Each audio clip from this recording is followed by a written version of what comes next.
Hello and welcome to Flight Unfiltered, where we discuss all sorts of topics actually. Sometimes it's a little bit about us and our running journeys. Sometimes we have guests on the show. Sometimes we do specials. Sometimes we just have a good old chinwag about running and athletics and spiel off a load of nonsense normally. But anyway, I'd like to welcome with me today is a Mr. Chris Parr.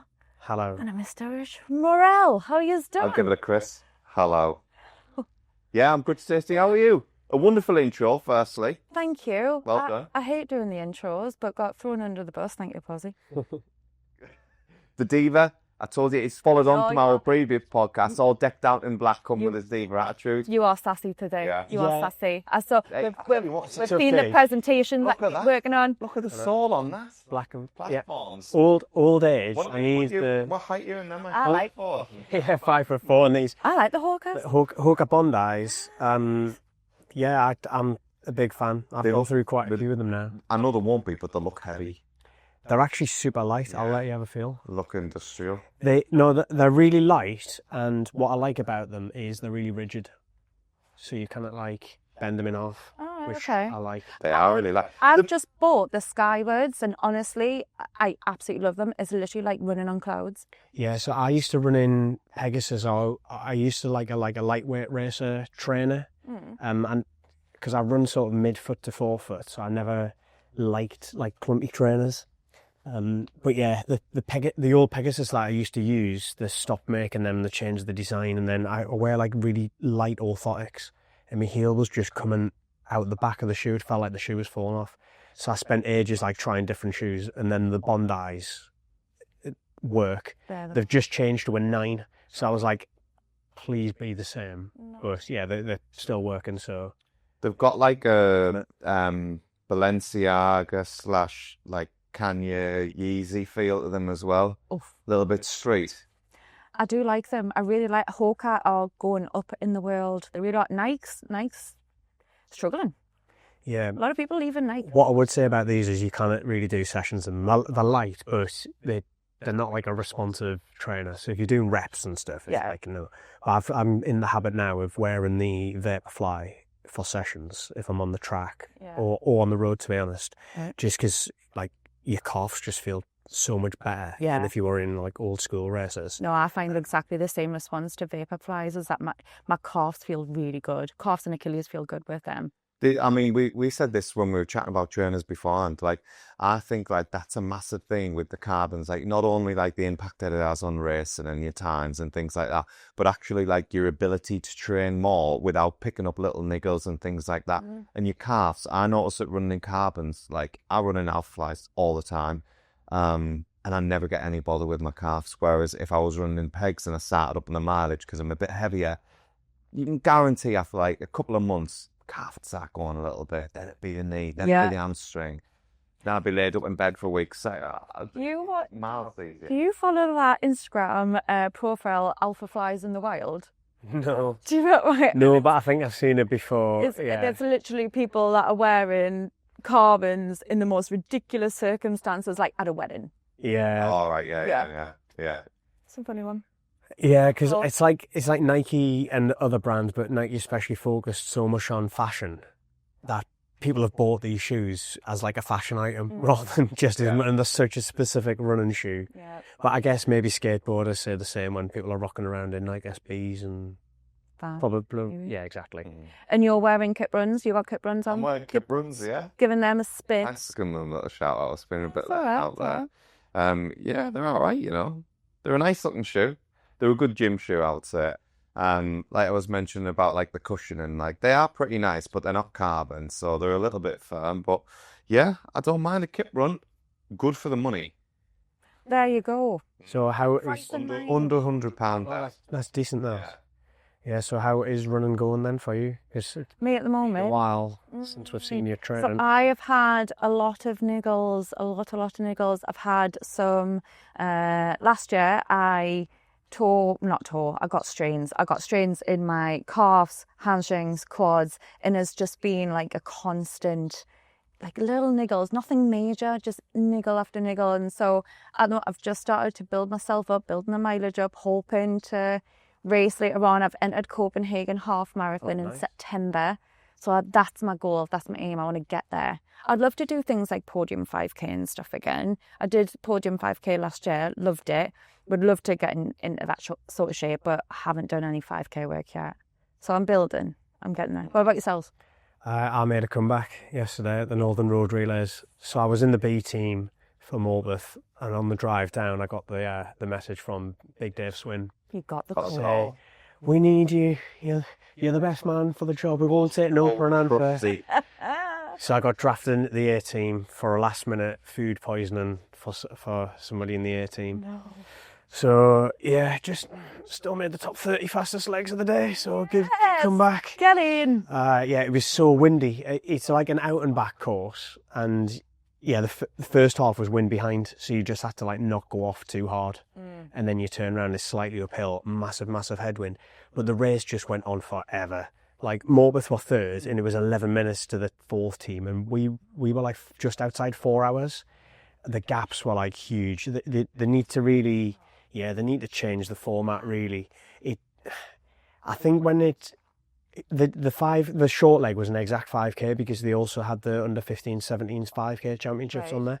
So for me, they should have probably just gone, yeah, it's 12 5K laps. Chip times all count these days anyway. So then at least people would all get a time from it, and then you're going to get more incomplete teams because you find when the events are in the northeast, it's 25% less teams turn out than because the Southerners don't travel well from like Manchester and Liverpool and those sort of areas. Derby, didn't see them there. So it's usually down in that like northwest type area.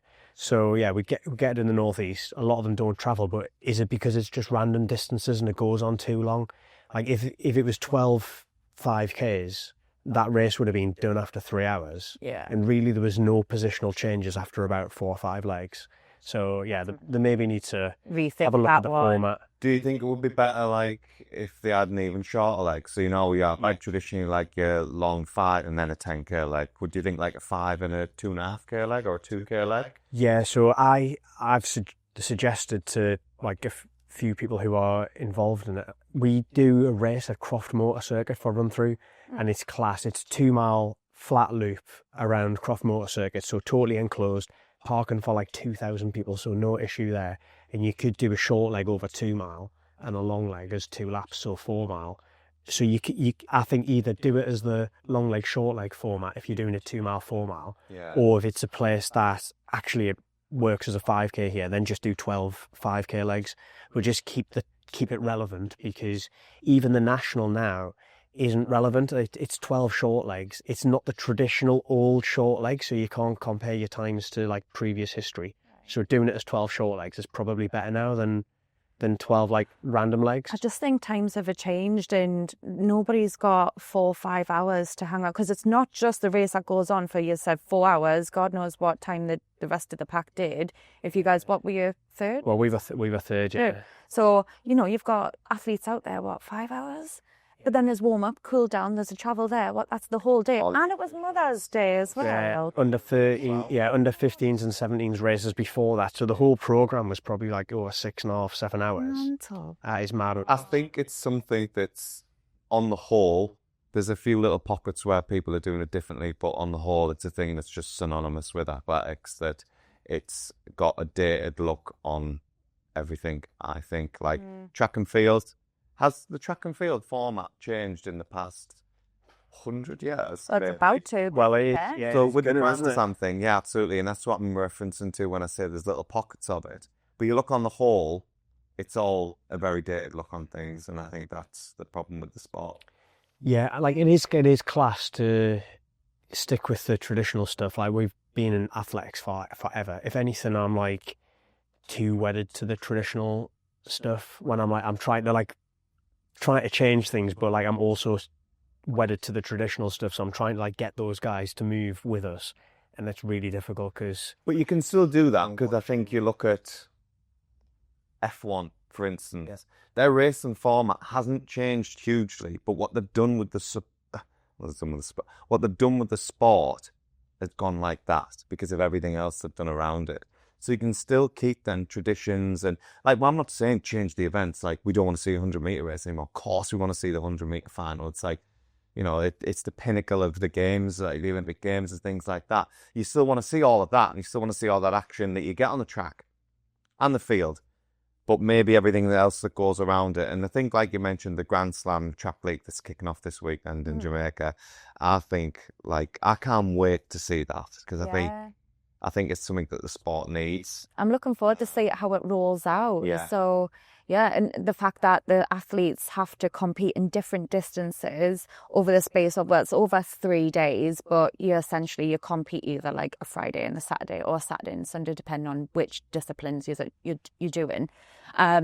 But I'm really interested to see how this all comes out. And I love the fact that they've painted the track as well in the Jamaican colours. Yeah, that was pretty cool. I've seen the time lapse of them making the track. Again, when I'm saying like I'm wedded to traditional things, the only thing I don't like about the Grand Slam is that they're making people like run multiple races and then diluting it. Because, yeah, I just want to see the best people at that distance. Like, I don't like gimmick factors too much. It gets okay now and again, but yeah, I'm less on the gimmick side.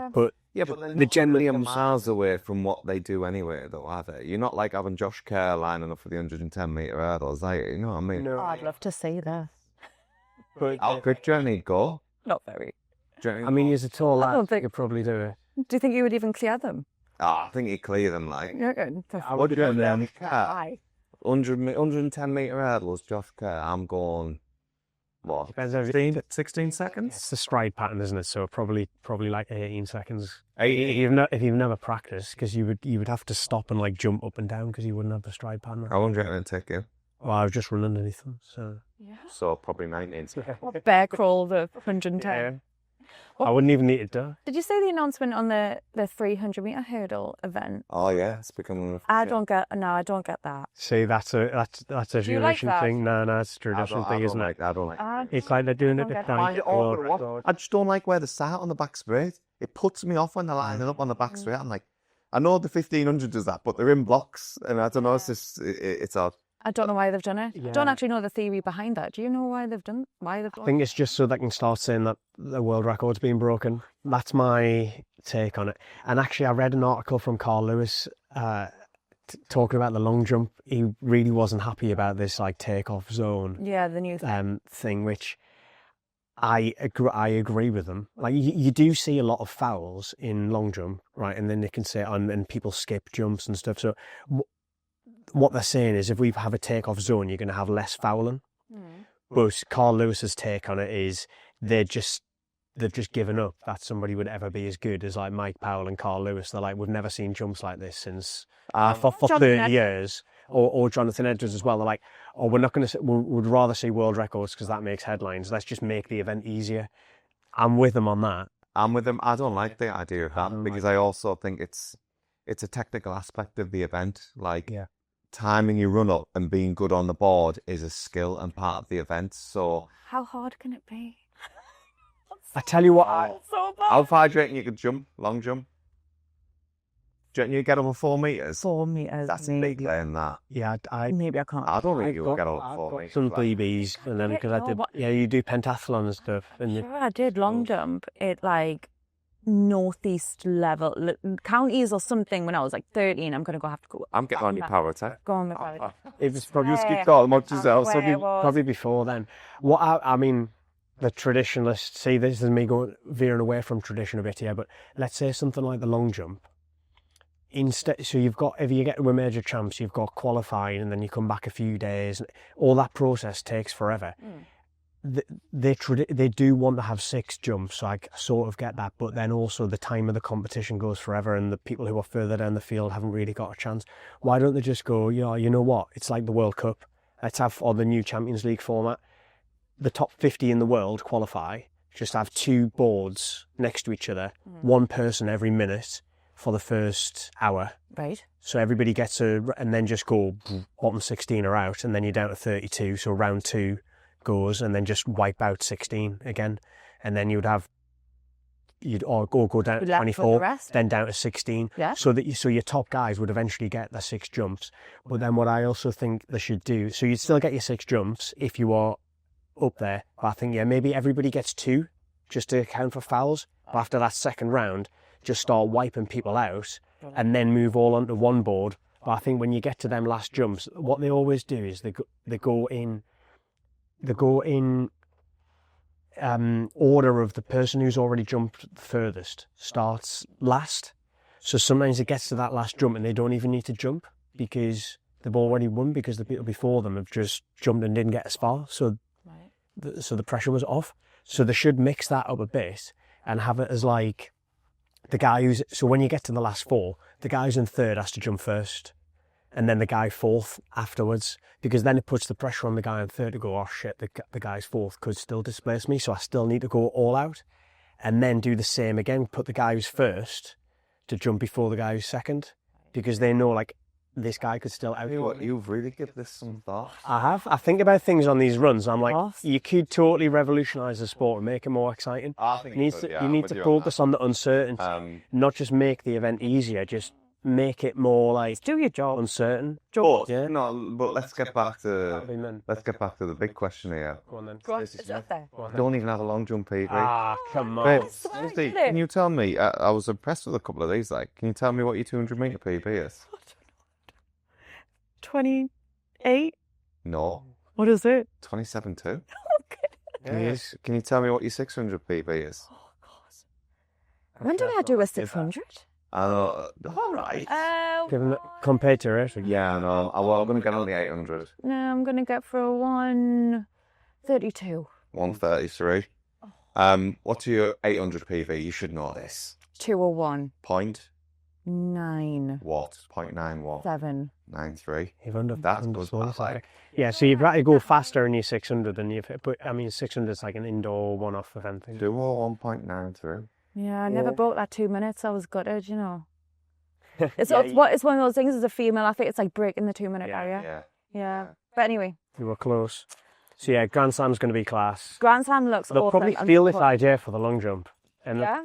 We heard it here first. I don't know whether Michael Johnson will listen that long. No, I'll tell you what is middle of the Grand Slam, though, and the prize money. Yeah, big one. 77 grand for a win. Yeah. Per event? Mm-hmm. Wait, hang on. Have you got to win both of them? Because each athlete has to do 2 disciplines. So when I was reading today, I'm not too sure. When I was reading today, it said 77,000 if you win your Grand Slam event. Okay, so that might be if you do the 800 and 1500 in the top. Anyway, we'll have to have a look at it. I know the Diamond League have like responded by upping their prize money and stuff as well, which is great. And they all said that this was all in their plan and that this is not in response to Grand Slam. So did you know how much your Diamond League win was prior to this? 10k? 10k, unless you're in the Diamond League final and it was 30 grand. But it shows the difference in dollars. But what I like about the Grand Slam is the way it's like they've picked. It's like it's very elite, isn't it? We've picked these athletes. We want these in there. These are like you're handpicked if you're getting in there or not, and then you get invited as a racer. Is it you get called if you get invited? I like that about it. Yeah, I was concerned. I think we said on the podcast like a while ago. I said I was a bit concerned that they like narrow it too much and only have like a small amount of runners who they only focused on, and then if somebody doesn't run, then it's a bit of a... They'll always let me down. But they're bringing these like races in each meeting. Now it's going to be good. It'll be good to see how it developed, and unfortunately London could have had one and didn't want it. It'd be cool to see it. Yeah, it would be cool to see it go to like Nairobi or something if we were going to do the distance events, because I think the crowds would go crazy there. TNT as well, isn't it? TNT Sport. Yeah. Tuned in. There you go. Yeah, it's a shame that most of them are in... Wait, all of them? They're all, I think, not. Yeah, America and Jamaica. Yeah, so time to... All of them across the season. So it would have been great to have one in Europe, though. I think that would have been good. Yeah. Let's see. Good to get a first year done. Moving on to European athletics, we have... we just had announced the European team for GB for the Euro 10. Yeah. Which kind of... Is there surprises? I want to shout out to Beth Potter, because she's been on the team and obviously she is a professional triathlete. She got bronze at the Paris Olympics. Yeah. Incredible. She shot one in the relay as well, didn't I? think she shot 2 bronzes in Paris. Yeah, she did. Yeah, absolute unbelievable athlete. And Yeah, so she's on the team, which is fantastic to see. And it's really great to see some triathletes actually not break into, because obviously running is a huge part of triathlon. They do say in order to really excel at triathlon, run discipline is absolutely everything. Yeah, it's crucial. Steph was always a fantastic one. I remember like she was at Commonwealth. She went to Rio Olympics for the 10K. So she has such a strong running background anyway. Yeah, and like Alex, he obviously is amazing at running and is looking forward to him doing the London Marathon soon. But the Brownlees, obviously class runners. Gomez, before them, Tim Donaghy, you remember Tim? Yeah. He was a good runner, like Will Clark, who's so a lot of the top triathlon athletes are also very good runners as well. Hugo Milner. Yeah. Shout out to him. He's an amazing athlete who has competed for GB cross country. Those are the cross countries, he's been fantastic at the cross. Yeah, and he's a professional triathlete. It makes you think it makes me think anyway, when we obsess about doing more and more running, because running obviously does make you a better runner. And if you can cope with it. Yeah. But when you look at these guys and you look at their training, they're doing some running, they're just doing an overall massive amount of volume. Volume on it. So they're doing a lot of aerobic and then some running on top, and their running is still fantastic. But you're talking about a very small number of like hyper elite athletes here. So it's not something that you could maybe totally replicate if you weren't a full-time professional. You can't just say, okay, you know what, I'm going to go and do 30 mile a week and a couple of swims and a couple of bike rides, and it'll compensate for doing 7 mile a week. Yeah, I think you're absolutely right. Like, I don't think there is it's not a case of, well, you should do this, but for some athletes, like adaptations like that works really well. And I think the one that jumps out at me, Elliot Giles. Yeah. So he's been notoriously struggled with injuries, and I've seen him. He's got this like bike contraption. Yeah, it's a spor. That's it. Yeah. And I think, well, if that works for you, then it's obviously working, because he's still a class athlete. So yeah, it's, you're right. There's you make it work for whatever your body can cope with, can you? Yeah, I think if you've got a job or you've got various other things going on in life and you want to be a good runner, the standard of not that you necessarily need to get 70 mile a week, but if you just think 70 mile a week is 10 mile a day at 6-minute miling, that's an hour a day. So if you could get that done, you can go very far. If you've got more time than that and you've got some other injury concerns, you could do less mileage and factor in some of these additional cross training things that take a lot more time, like going out 6-hour bike rides and stuff. Obviously takes days out of your life. Fuck that. 6 hours on a bike, jeez. Yeah. The women's team was strong though for the Euros. There was Verity Ockenden was in there as well. Oh wow. Sarah Aston. Sarah Aston is another one of the Andy Hobdall's team hawker. And then on the men's side, Ellis Cross, who's just ran 27-40 yards in America. Flying. A couple of days ago. He's got that squad is going well. I know, he's got a big season coming up in, I think. 13:34, did you say, in Monaco? Yeah, and 13:34 Monaco, 27:40 something at the weekend. But what I love about their setup is like that team. Is it Maku? Is that what you pronounce it? I don't know how to pronounce it. But yeah, something like that. Like Scott Beattie, Rory Leonards. Is it Callum Ellison? Ellison, that's it.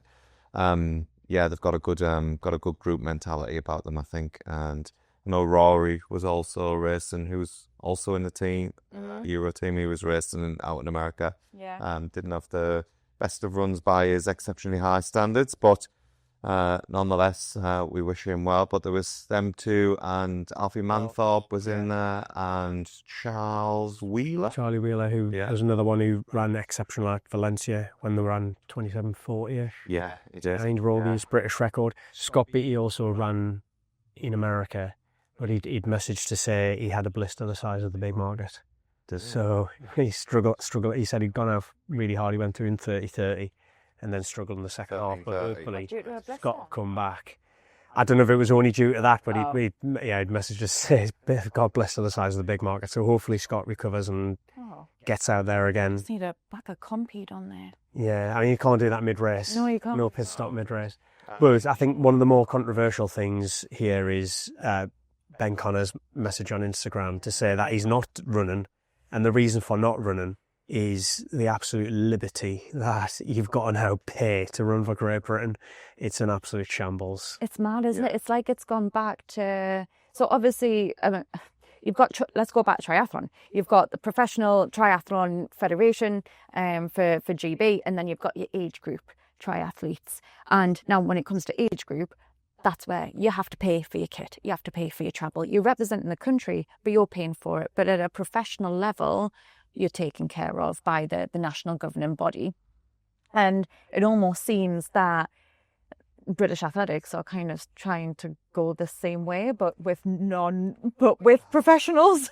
It's painful. I mean, obviously we don't know all the ins and outs of all the financial situations of the governing body, but when you take a look from like afar, you can just see so many bad decisions over so many years, and it's painful for people who like love the sport. Yeah, You should not be having to pay to represent Great Britain. They should be prioritising the athletes, taking as many athletes as possible, and even so, I can't remember all the figures, but it's like the cost isn't the cost that you or I would pay to go to that place if you really wanted to.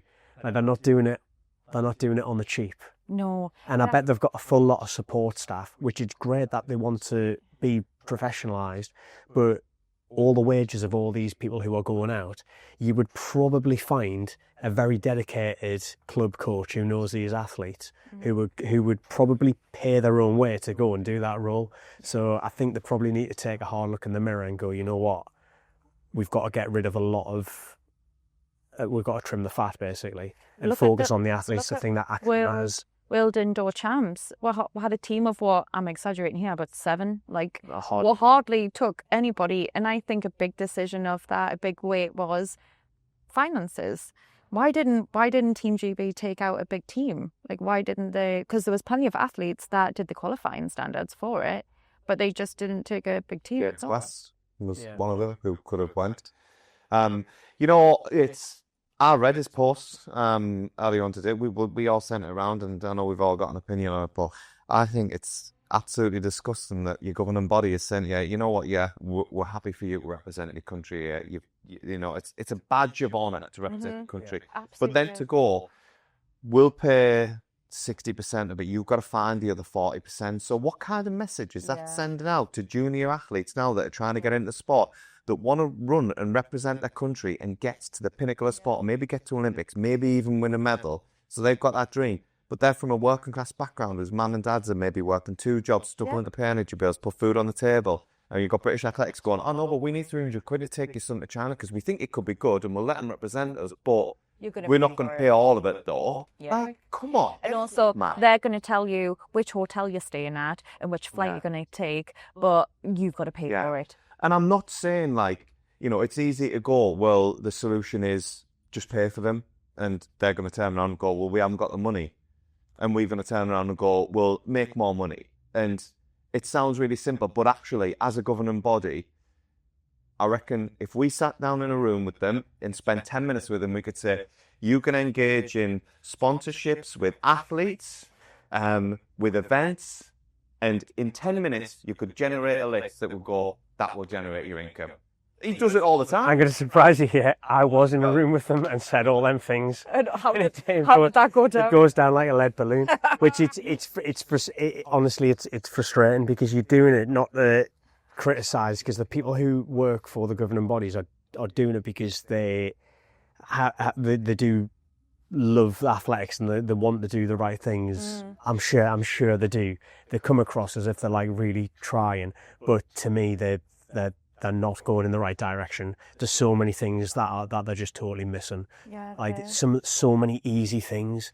Like you could be like, why is there not a British athletics half marathon? Yeah. With 30,000 people, why hasn't there been one of them for the last 30, 40 years, generating them like 10 million a year that they can invest in the team? Why haven't they thought of doing this? And if they have thought of doing it and haven't done it, like what? That's the biggest revenue driver in athletics. Just to me, it's like, just do it. You will see things like that, like get on a British Athletics Festival where it's a weekend event. There's plenty of events on. There's half marathons all the way down the track or whatever. You've got entertainment on there. Like we always say, you make it an event. And I don't want to keep going back to, well, F1 done this. But actually, F1's model, what they've done, and triathlon as well, is a good model to bring a sport on. The roots of it are still essentially the same, but everything else that's gone around it that's why it's propelled it. And I think there is pockets of the sport that are trying to do that, like the Grand Slam Track League, like the Netflix documentary Sprint. It's obviously based off the Drive to Survive F1 thing. But you need the governing bodies to follow in that motion as well. And it just feels like ours aren't. And I'm not sitting here slating them because I think they all are working hard and they're trying to do a job. But it's frustrating as someone to look back and look at an athlete who's saying, I'd like to represent my country, but I can't afford that. Like, I'm priced out of the game because there'll have been... I know for fine fact, when my dad was a professional athlete, when he was starting out, there's not a chance. No, 351 miler, whatever. No, but like that is a serious point. It's one of the first things I thought of. He would not have been able, and my grandparents would not have been able to give him the money to go represent his country, and then what would have happened in that career? No. It wouldn't have got off the ground. Honestly, it's hard work. It's painful, and these are the people who are being paid to do it, and it's the same on like a lot of levels of the sport. And there's a lot of people who are putting their heart and soul into athletics and have done for many years, but it doesn't mean that they're doing the right thing. I suggest things all the time, and I get absolutely slammed. I get like Northeast committees and all these different things. I haven't suggested that. They've probably stringers on your log of it. No, but I message suggestions and say like, oh, could we do this? Could we do that? And you just get a response of like, no, you're just a businessman trying to. I'm like, no, I'm trying to look at do something. Look at the coaching situation and what they've done to the likes of Trevor Payner and the slashed his wages in half. No wonder these athletes and teams are now going, right, I tell you what, we're just going to set up our own professional team. Yeah. So the likes of the Hoka team, and then what Trevor and Jenny have done with their professional athletics team now. They're going away from, we don't need the governing bodies. We can generate our own money and do it our own way. We don't need you guys. Yeah, that's going to happen more and more, isn't it? Yeah. Might get some grief for our comments there. I feel like I was proper on my high horse for a minute. Sorry, just say I told you. Tell you I was on my high horse when I sat forward like that. Settle down, Rich. You're getting a bit too much. All I can think of is that there's just so much red tape that these decisions. I've been in situations before when I've worked within like public procurement, and there is so much red tape, and it's painful, so painful. And all I can think of is that they're trying to get decisions made, but because there's public money involved with the situation, then it's a struggle to get it signed off. But then I think then commercially we've seen really poor decisions with the likes of TV rights and BBC. They signed a really crappy deal, and I think they've lost some other commercial deals as well. So perhaps a little bit of a rethought. But anyway, moving on to some of the news in athletics. And Olympics in particular. The IOC election was just recently, so last week we had the election eventually.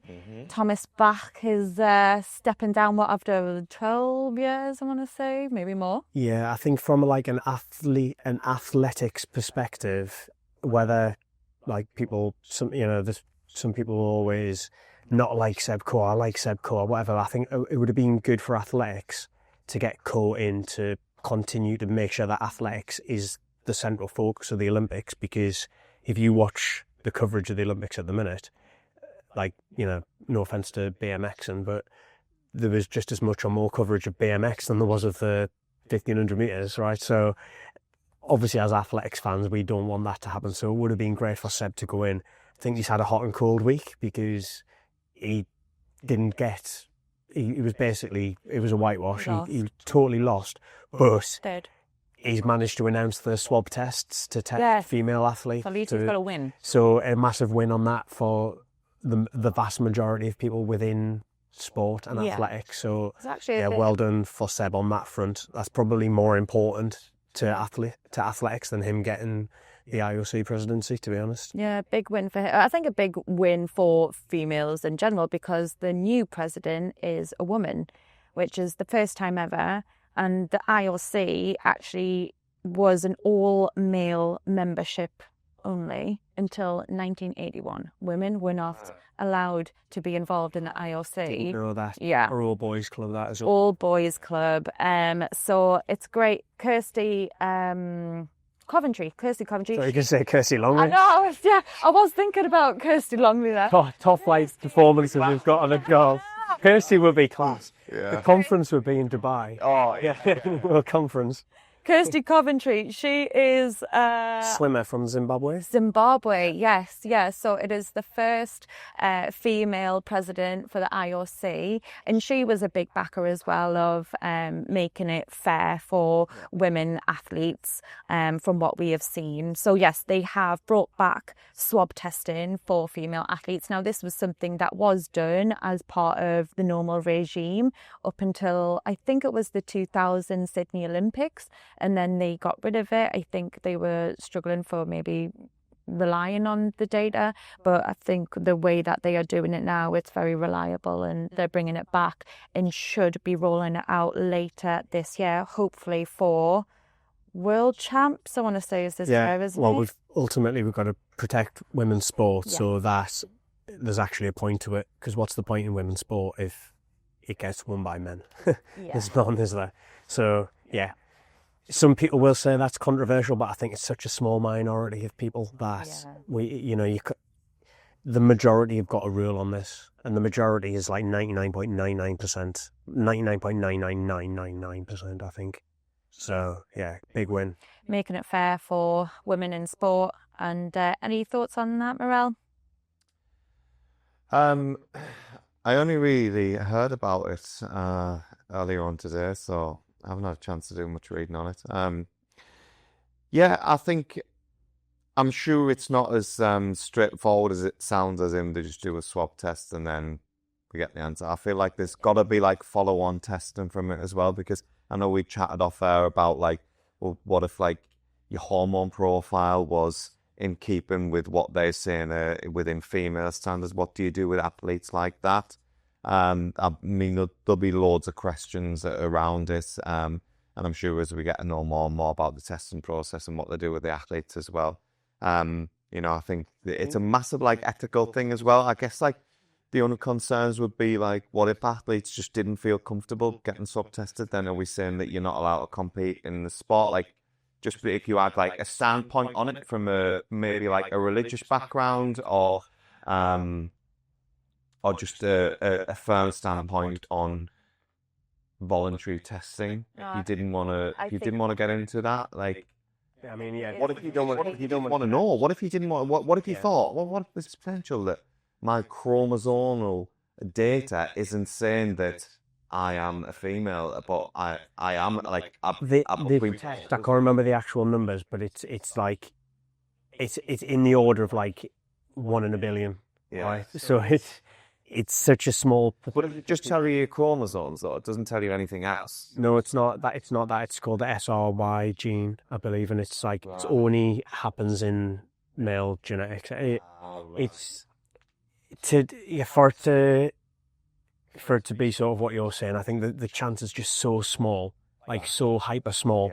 Yeah. And I guess with issues that I've come across in the past, like the Caster Semenya issue and a few others, like it's obviously there's a human story behind that as well, which is difficult to discuss because you don't want to like make anything too personal.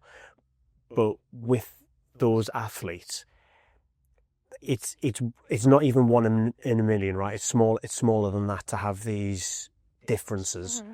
But in women's sport, they are hyper successful because the advantage is so great. Yeah. So it's a majority versus minority, and it's not even like 80 against 20%. You're talking like hundreds of billions of people, hundreds of millions of people to one. I guess what I do like about it though is that we don't get to the situations where we have at previous games recently in the media, and then the way social media is about an athlete that everyone's identifying and saying that's a bloke, that there's not a chance that's a female athlete. Like the boxer and the power swimming. That's sorted. Exactly. Other than you're protecting that athlete from that, because when all that was going on, I could only feel sorry for them because they're just doing their job, like what they've always done.